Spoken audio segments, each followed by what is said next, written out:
the globalized food systems have shown their limits, and I think we have to ask more profound questions. Of course, science and technology is important to find solutions, but we have to go beyond that, because continuing to develop tools in an inappropriate model is not going to be sufficient.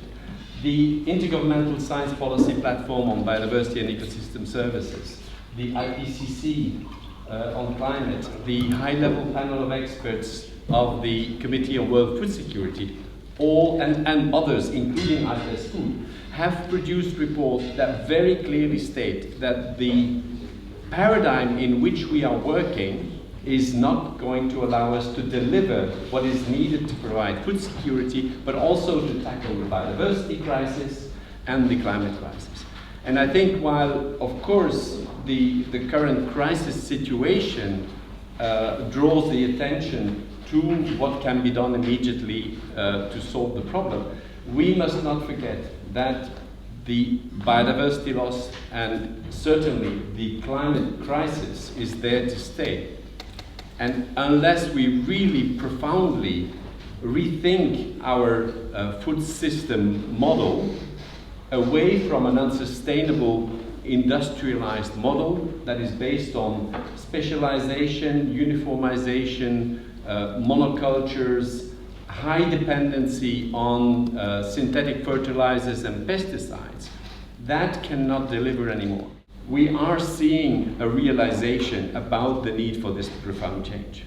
And one of the things I want to talk about is really the possibility of an agroecological transformation, which the word may not sound very understandable to everybody, but it's about applying ecological principles on how the nature is functioning and how we can restore healthy, sustainable, resilient production systems, but also translate that into the whole chain up to consumption, because there will need to be changes also on the consumption side. I think the world is not finite, the resources are finite, and we must live within the global boundaries on what this planet is able to deliver.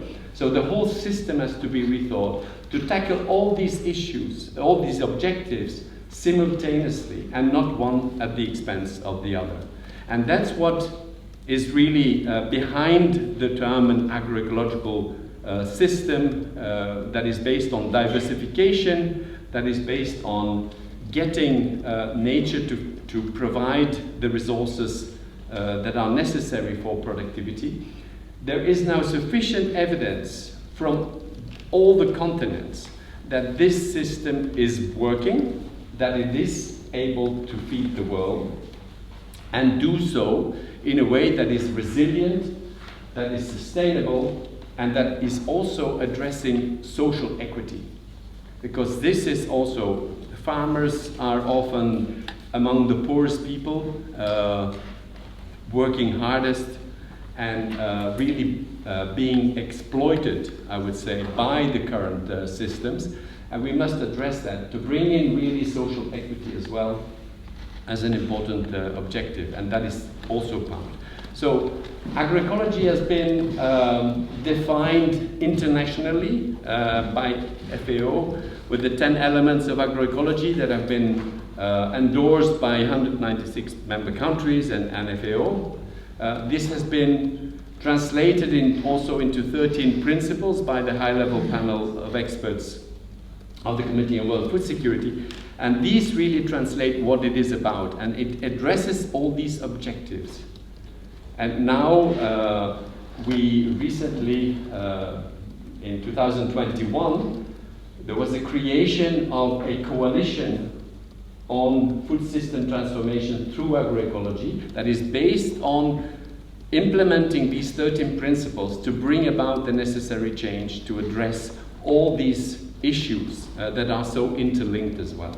So that coalition now counts 39 countries and 73 organizations, including 5 UN organizations, civil society organizations, farmer organizations, indigenous people organizations, research organizations, philanthropic foundations, and also some private companies. And the objective is really to accelerate that transformation that is necessary, this change of paradigm, based on the implementation of these 13 principles. And I'm very pleased by the fact that among the 39 countries, 19 are from Africa.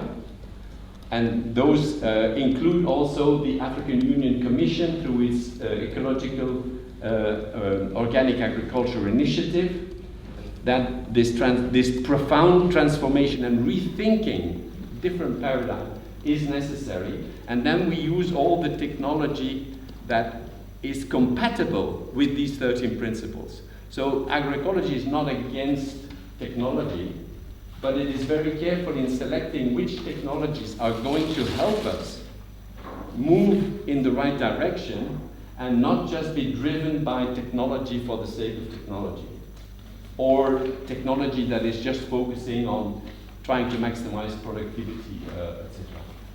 So I think there is a tremendous opportunity now. If I can take just a last minute to give the example of West Africa, where I said the ECOWAS Commission has joined the coalition. There is an alliance for agroecology in West Africa that brings together 72 farmer organizations, research organizations, civil society organizations that are really active on the ground on implementing projects that are transformative, that are implementing these principles. There will be a forum organized in December in Bissau under the presidency of Guinea-Bissau of the ECOWAS, in order to lay the foundation of a strategy for an agroecological transformation in West Africa. ECOWAS is supporting this alliance. It's supporting financially the secretariat that is based in Burkina Faso, and it is counting on this meeting in December to lay the foundation of this strategy. So I think there are opportunities now for working together to really boost the transformation, which is really urgent. I think what the reports I mentioned, whether it's IPES or IPCC, they all are saying we urgently need this profound transformation, and they also all mention agroecology as an important part of the solution. So I think that it's up to us now to seize this moment and rethink the way we have been addressing crisis situations in the past. I think that the Africa-Europe partnership that was done earlier this year is a good opportunity, but I don't think it has gone deep enough in rethinking the need for this profound transformation. It's still a bit too much of let's try to do a little bit better what we've done in the past.